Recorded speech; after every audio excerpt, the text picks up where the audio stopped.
And so when we speak about presence, what we're speaking about is that which is always here. We're speaking about what is. We're not speaking about an experience.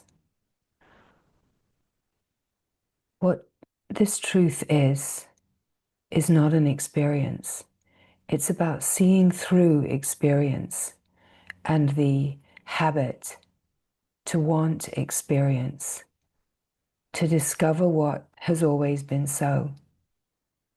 And so what is always so, what is always true. To be able to recognize what is, and that presence itself just is. It's not an experience. So when we speak about coming to presence, to start with, it can feel like an experience that the me is having. And yet, as we say, come to presence, be here, we open to the field that is the unified field that always is. We open to recognize that there's always a field of silent presence that never ever moves and changes. And this field is awake and aware, and it knows itself, and its pure knowledge is the knowledge of itself. It's not a knowledge of experience. It's not a coming and going. It's an eternal always is. And so in a way, if there were a quest, it is to recognize and find the holy natural contentment in the isness of being. Anything that comes and goes is not the reality. It's part of the lived experience, but it's not the actual reality. The grace and glory is that as we come to true transcendence, as we come to the unified field of presence that is before the mind-body experience, we actually open to a fearless knowing that nothing can touch us, like an invincibility in a way. We open beyond the idea of fixing and changing. We realize that there's nothing to fix and change, and that all resolution is a reconciliation in the heart that is a cognizing of reality at the level of frequency. And this happens when we are resting and discovering the field of presence that we are. So, as always, as the words come, there's no instruction, there's nothing to understand. It's a natural attunement to what is always known. And even that subtlety of the mind that says, oh yeah, I think I've got it, here I am, even that too kind of has to be transcended on the level of holding on to something, holding on to experience. Because to live in the frequency of reality is a pure experiencing. It's life experiencing itself without someone. In a way, transcendence, coming to the unified field, it dissolves the sense of being divided. And yet we could say that the experience of division is included. Love includes everything. So all experience is included. And yet the perspective of seeing is the pure experiencing. So again, as the words are coming, just to attune at the level of intelligence and just let it all just wash through this moment. There's nothing to understand, nothing to get. It's just to be here. And the intelligence that you are naturally attunes and finds itself, like grounds itself in the being.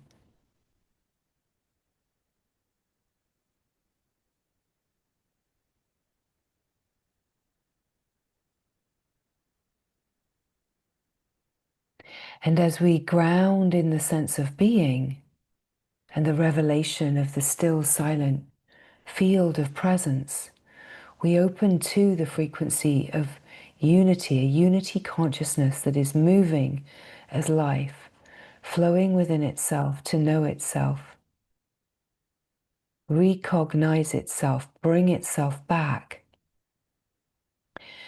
In a way, reorganize any discordance in the field by being a flow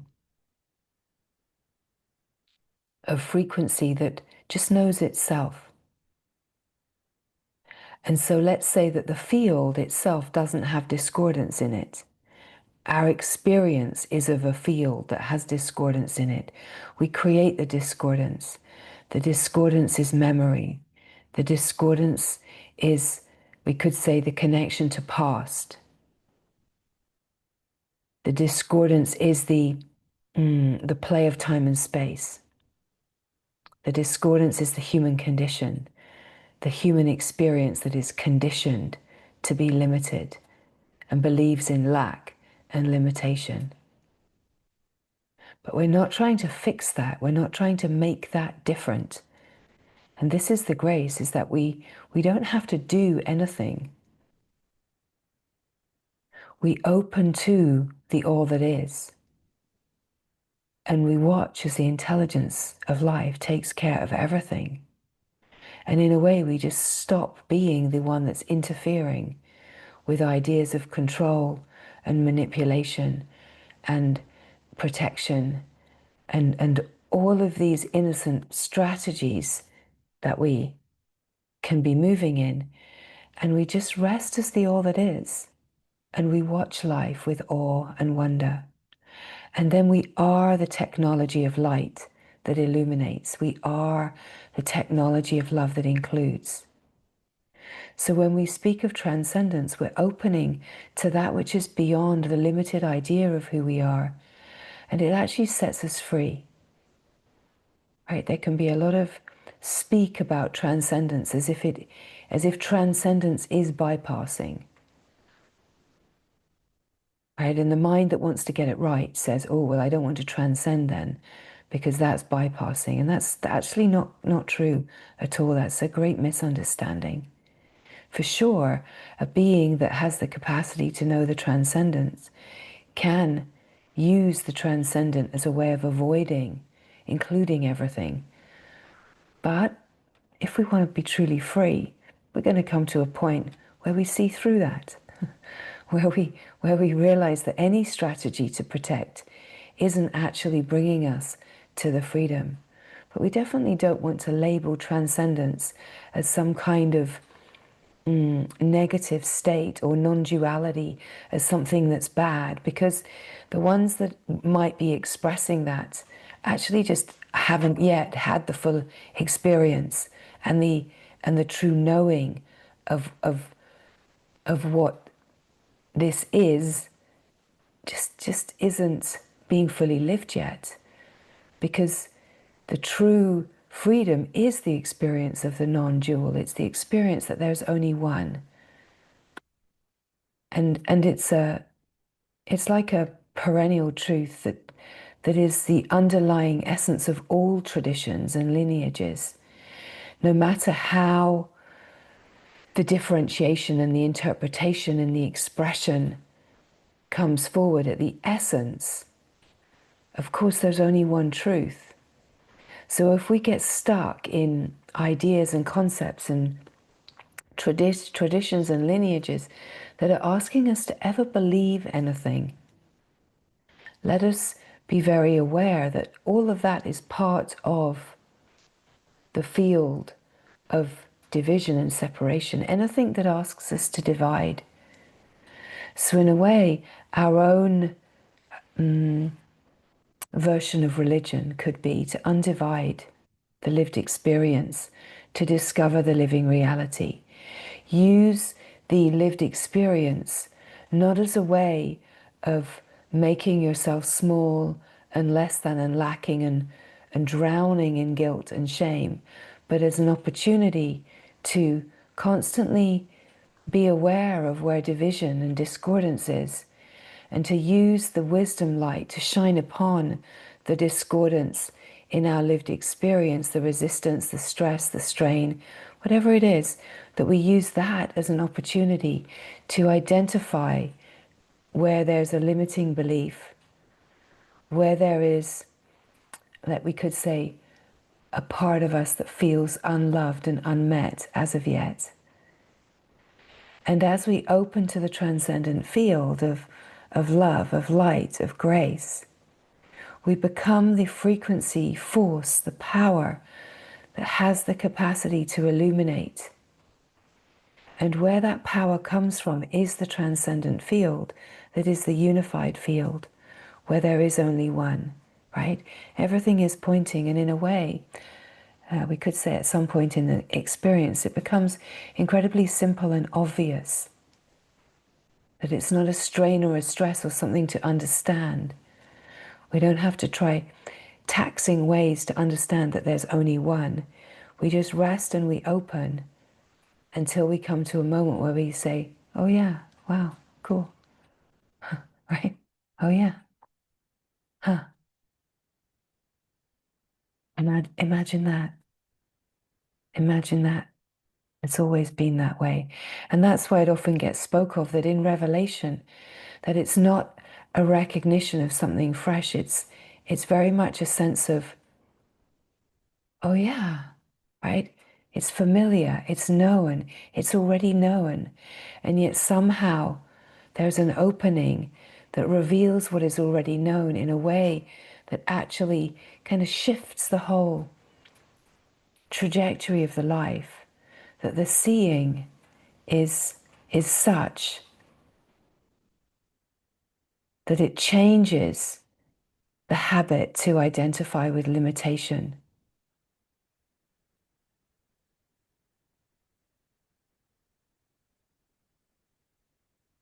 So revelation is not actually an experience. We could say it's a direct experience on a certain level of dancing with language, but it's not an experience that someone has. It's the end of experience. The end of experience comes into pure experiencing when we're in the direct experience of what is, of the field of presence as what is. So we could say the now, the eternal now, the timeless being, just this, just this. And it's this wild freedom, this wild openness that just recognizes, oh, there's only this, and everything else is a concoction of the mind, playing in time and space, attached to past, dreaming of the future, but none of that actually exists here now, right? What is here now? And then we look around and we can take an inventory as awareness with no agenda. We take a look around and we can see, well, what's here now? And what's here now might include some kind of discordance or stress that we can, through cognition and through the capacity of the brain and the mind, we can say, oh, well, that relates to something that happened in time. And we're totally allowed to have that experience. We're wired for that experience. It's not that we say, oh, I mustn't think about that and I mustn't relate that in time and space. No, we have this capacity multidimensionally, but it's all about the perspective that we're seeing from and where we identify. If we identify as being a limited someone, body, mind, that is limited and identified with story, then we will feel a lack of freedom. We will feel in cycles of misery and joy. And as I say, joy in that cycle is spelt with a capital M. It's still misery, because the cycle of that which comes and goes and is dependent upon something, like a joy that's dependent upon an experience that somehow makes me feel better about myself, is also misery, right? And misery is the experience of being divided from God and glory, from love, from wholeness, from what is essential as a life force and nourishment. And so we're longing for wholeness, we're longing for love, we're longing to know the fullness of who we are, which is what creates the experience of the seeker, the search. And yet the experience of the seeker and the search generally happens, actually, curiously, in a moment of revelation. That actually at some point in the life, a revelation actually opens, oh, there's more than this limited lived experience. And the moment of revelation actually is true revelation. It's a clear seeing. And yet a moment of revelation, when co-opted by the conditioned way of being, becomes a search for another moment of revelation, while all the while the revelation is here in the what is, in the presence of being. Revelation is always here in presence. And yet the conditioned way of being is to search for revelation. So then we start searching in the play of experience, in the content of experience and the objective sense of reality, which of course we realize is not the full reality, that it's a limited experiential realm. And if we're searching for wholeness within limitation, of course we won't find it. Of course we won't. And we'll get drowned in these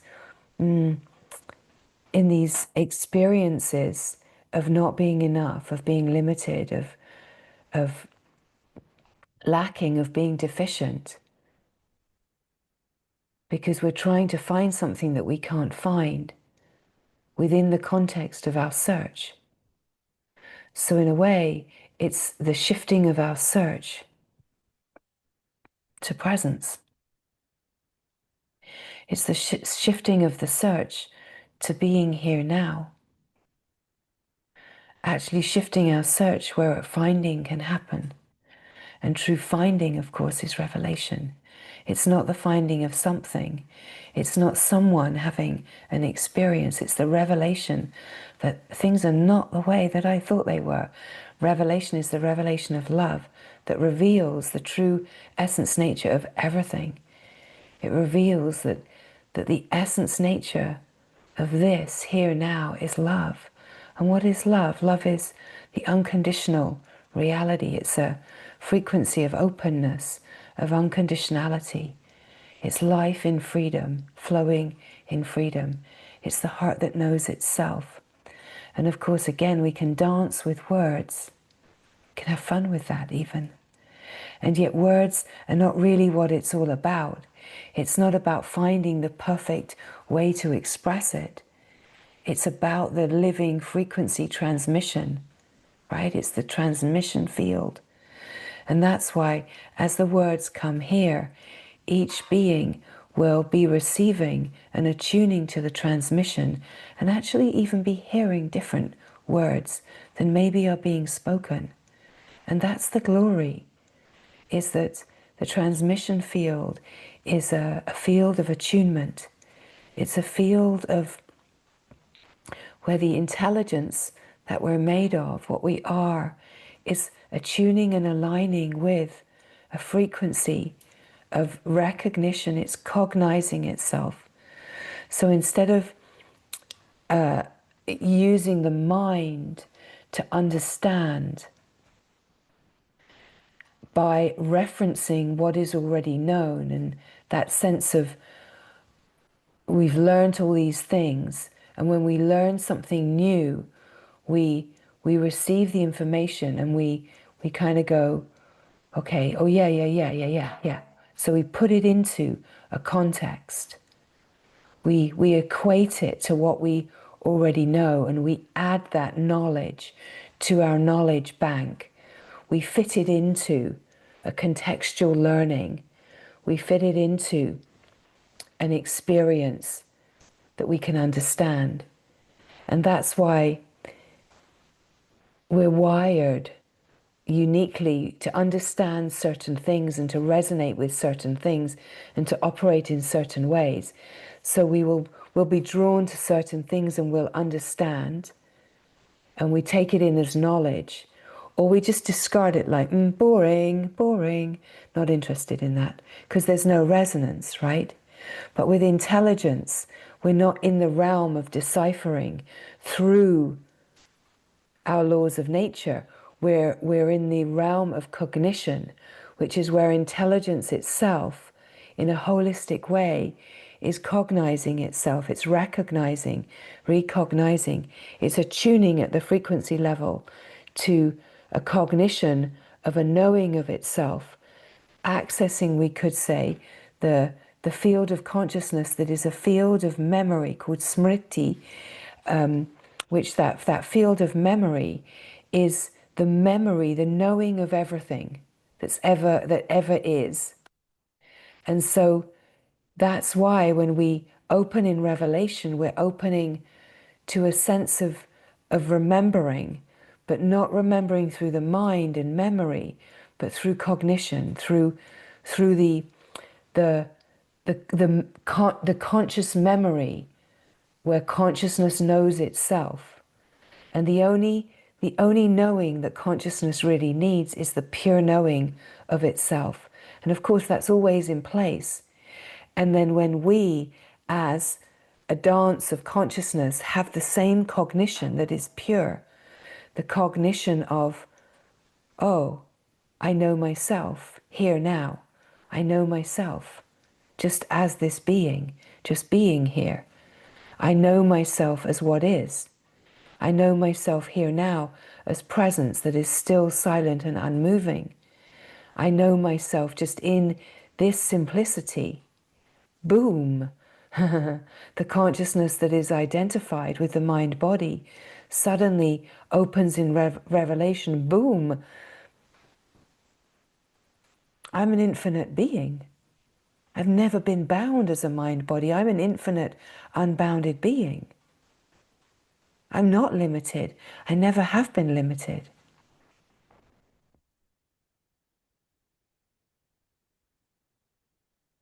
I've always been free. I've always been silence. I'm not someone having the experience of being silent. So we could say then silent as an opposite to noise. I'm opening to the underlying frequency of presence of the all that is, that which actually never moves and changes. Boom. Let go of the stress, let go of the strain, let go of the trying, let go of the effort. Any kind of trying will act as an obstacle to even opening to the field of presence. Every thread of like, I want that, will act as, you can't have it. and it's not because the wanting is actually saying in any kind of unkind way, you can't have it, but you're creating a tense barrier, right? Ah, oh, here it is. Boom. Right, here it is. Always here. Never changes. Right. So in those moments of experience where we feel like we're contracted, where we feel like we're stuck, it's because we're holding on tightly. We're holding tension, a tension of wanting things to be different. Relaxation, things are just as they are, boom, here's presence. Here's the field of all that is, right? And so as the words are coming, as the transmission field is enlivening itself, it's just to sip in the nectar of where this revelation is alive in your direct experience. And just to recognize, well, this is not an experience that I am having. This is me accessing what has always been known, what is always true. And it brings this kind of joyful exuberance that's like a cosmic giggling in your heart that says, hee, this is always here, and hee, this is what I am. Hee, right? That whole story of the life and all of that bonkers stuff that I've got myself tangled up in Okay, okay, we can love that, we can see that, but he, the cosmic joke was always on me, right? Yeah, just like that. And just to relax, right? And it's not like, I'm coming after you, you're a meanie. It's just like everything just relaxes and softens. And there's this sense of, oh, this, yes, the all that is. Of course, it's so obvious. There's the sense of, yeah, oh, of course I know this. Of course this is known. It's a deep and subtle but powerful relaxation into what always is. Or there's the sense of kind of being enlivened in the knowing, because the knowing is already here. But what we could say is that it never gets old. The enlivening of the field is always a fresh celebration, and it will always enliven the, let's say, the freedom, the joy, the delight, the awe, the wonder, and the ecstatic nature. Because the true nature is ecstatic, because it's like when all of presence is just presence to itself. It's just it's just ringing within itself, and it has a certain ecstatic, rapturous, revelatory, vibratory nature to it, because it's just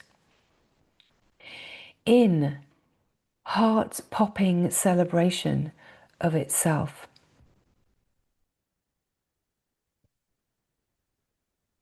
And its simplicity. And as the words coming, then they're coming, they're not inviting a particular experience. They're inviting an autonomous connection to source through relaxation into the presence field and the all that is. And then just a curious, glorious, gorgeous noticing of your direct experience. The freedom, the wildness, the power, the fearless sense of just being here, that everything is okay. The joy, the delight, or the wonder, it might not all be here, but my goodness, if you've been around here for a while, you'll remember me saying things like this when you may have had the experience of like, I don't know what she's talking about. And maybe just in this moment, you can be like, wow, yeah, I remember. I remember back in the old days where she used to be talking about this and I had no idea. But now I'm like, joy, tick, delight, tick, awe, tick. Wow, is that even a little bit of ecstatic effervescence? Tick, right? It's about just what your direct experience is, and it's not about achieving anything or feeling like you're lacking if it's not here. But the inventory is just the realm of what is possible. Even just, I'm feeling okay right now, right? Just the sense of being here now. And even if the sense is a sense of contraction, just relax into receiving the contraction. Relax into receiving. The mind might say, well, that's not my experience. That's okay. It doesn't need to be. And that's the glory of autonomy, that whatever your direct experience is absolutely uniquely yours. And yet it belongs to the whole. And the whole is in revelatory celebration. Just your essence is the revelation of grace and glory. So just being here, because as we touch into the revelation, as we touch into the frequency of our own unique direct experience of the presence field, of the aliveness, the wildness, the freedom, we start sipping on the nectar that has the capacity to deepen us. It's the wine that Rumi would speak of, right? Drink it back, beloved. Drink jugfuls of the nectar of your own revelation, right? It's that sense of be intoxicated with your own revelation. Don't feel like, oh, that's enough now. Oh, you've had enough. No, keep drinking. Keep drinking until you're rolling around in the glorious freedom of your heart wide open in its infinite nature.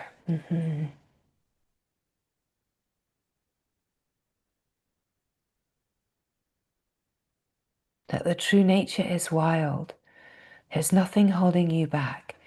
And in the presence here now of what is, the field is unified. The field is free.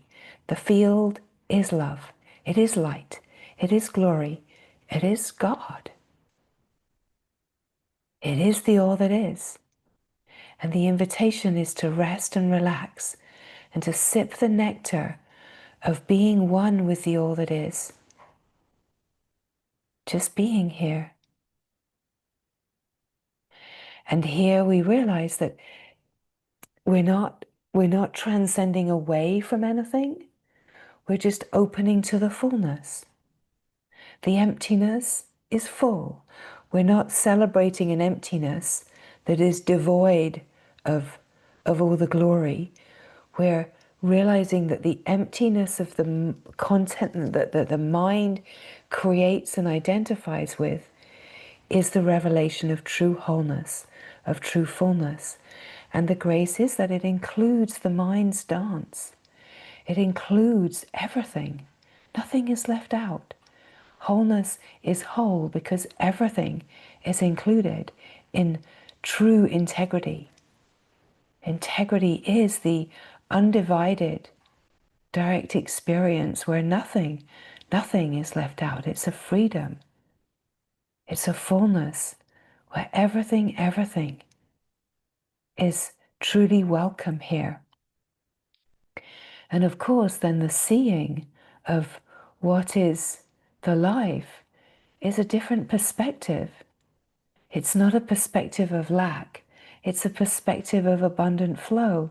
It's like, wow, how cool. All of that too, right? Everything's still here. Right? What's not here is an attachment and an identity to the mind's belief in limitation.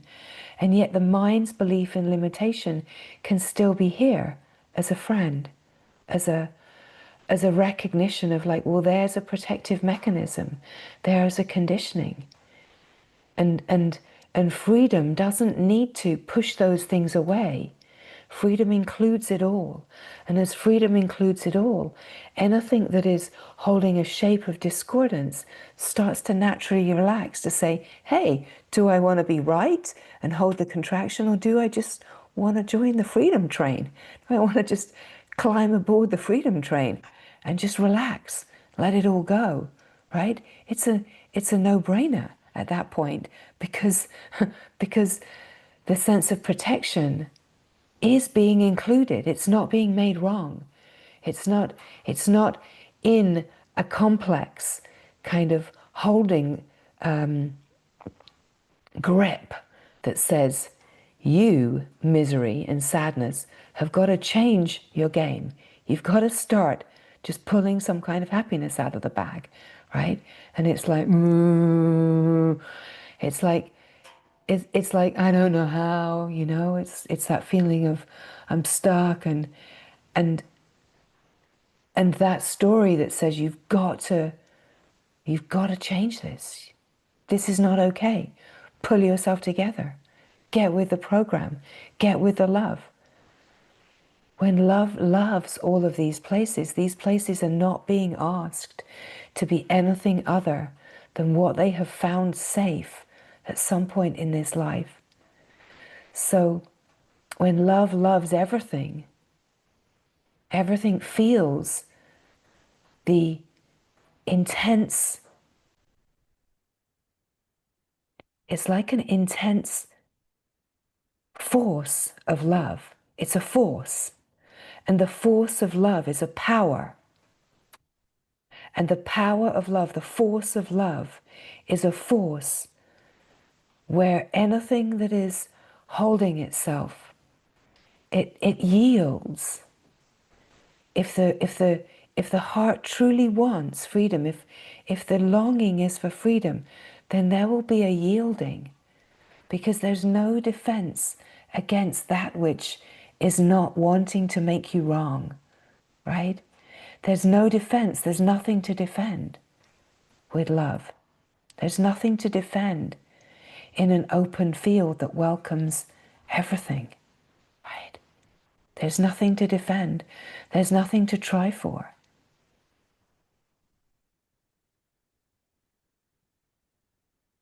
It's like anything that you can throw at love, love sees and illuminates. And the essence nature is revealed. It's like Tinkerbell, just flying around and just give me anything and I'll show you the love, says love, right? You are the child of God. You are a child of light, of glory. You are made of love, light. You are made of intelligence. And this life is about the discovery, not if I am worthy, if I am good enough. It's the discovery, this is what I am in truth. This is the fullness. Again, sometimes there's a speaking of, oh, people speak about the true nature as if, you know, that you're doing something wrong. But the true nature is the all-inclusive reality that includes everything, everything.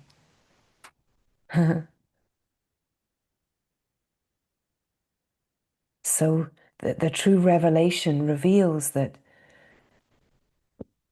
the one that's making anything wrong, the one that's even making transcendence wrong, the one that's making non-duality wrong, the one that's making, you know, anything that isn't understood wrong, is included by love. The non-dual, the true frequency of non-dual revelation, the frequency of the one that has no second, is including everything, because that knows only itself in everything, whatever way it dances. So in a way, let your own experience of religion be like an absolute bowing before your own direct, autonomous connection to Source, where you get to decipher it, decode it, open to the revelation in an autonomous way that truly sets you free, because the revelation isn't dependent upon anyone or anything. It's all about your own decoding of your own light intelligence and the revelation that you are indeed a child of God. We discover what God truly is. And it would be impossible not to be worthy of God and glory, because it's what we are made of. We are made exactly out of, and it's what we belong to. And as soon as we belong, we are whole. If we're in not belonging, then we feel like there's division. But in belonging, we join with wholeness. We just make wholeness our frequency, our revelation. We join with what we have always belonged to. We even belong to it when we think we don't belong to anything. Right? That's the grace, is that even when we're tangled in the most wildly unjoyful, miserable contraction, we still belong to God. We still belong to what is. We're still wild and jubilant, invincible love. And that's why, maybe you can just feel in this moment, that's why the story of the mind is kind of its own world. It's not reality. And we can either be dancing in the story of the world, which is the mind's concocted idea of a reality, or we can drop into the true reality that includes the functioning of the mind, but then allows the mind to come to its cosmic, universal nature and start moving in alignment with a sense of belonging to the all that is. This is what we are up to. This is what we are up to. This is the glorious possibility of a human life, is to live in this freedom, right? And so, as we open to this grace and glory, this revelation in our own heart, we start to naturally be an offering of this. The frequency that we're resonating at, we are the offering. It's not about what we do, how we express it. It's about that 24/7 you're a living transmitter of the frequency. Are you a living transmitter of the frequency of Eeyore? It's all bad, it's all fair, it's all going to pot, it's all bad. Or are you the living frequency of the child of God that walks as the Christ consciousness, that walks as the living wellspring of grace and glory and love? Are you here dancing on planet Earth as a light beam that's here to illuminate and bring more light and more love to the surface of life? Not by taking ownership of it, not by creating a persona out of it, but by dancing around as a frequency that just sees the unity, the love in everything, right? And in the lived experience, where we're fully embracing everything that feels challenging, everything that feels hard, everything even that we see on the world screen. But wherever we are in consciousness, we be with that at the frequency that we live, the frequency to transmute it, the frequency to even just see there's no discordance, and just be working on that level of just being the living frequency of grace and glory. Or is something in our experience being triggered and stirred? And do we allow that to be received and loved and to transmute? And then the frequency of that transmuted stress into bliss nectar, into love, becomes then a reverberant transmission, right? We are all a walking transmission field, a transmitter, and we are an antenna, and we're constantly receiving the frequencies, and then the mind can interpret the frequencies, or we just receive the frequencies and we just allow the distillation and just the flow of life just to move. So we're constantly taking it in and giving, taking and giving, receiving and giving, receiving and giving. And as that receiving and giving receives and gives all the way into the divine, infinite, unbounded, then the flow of our life is bringing the infinite, unbounded, whoosh, and we're bringing that to the surface of life, right? We're taking it all in, transmuting it through the heart, feeding God and glory, the bliss nectar, and the bliss nectar brings the ecstatic aliveness of life, and we bring that, whoosh, and we bring that to the surface of life, right? So however refined and enormous is the infinite bounded flow of our lived experience, right? If it's small, we might only be bringing it to here, and it might be feeling like it's stuck. Because we're not drawing upon the divine possibility for transmutation, right? Give it to the ocean. Don't try to keep it in the glass, right? You put the mud in the glass, of course you're going to feel a little bit murky, right? Give it to the ocean. Transmute it with the grace of opening to the field of presence.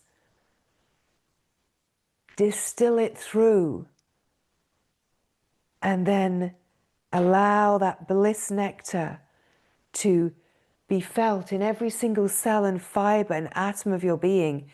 And then the lived experience, whoosh, your transmission, your lived experience is bringing that frequency of your knowing of Source, being resourced from Source, drinking from the wellspring of the eternal living abundance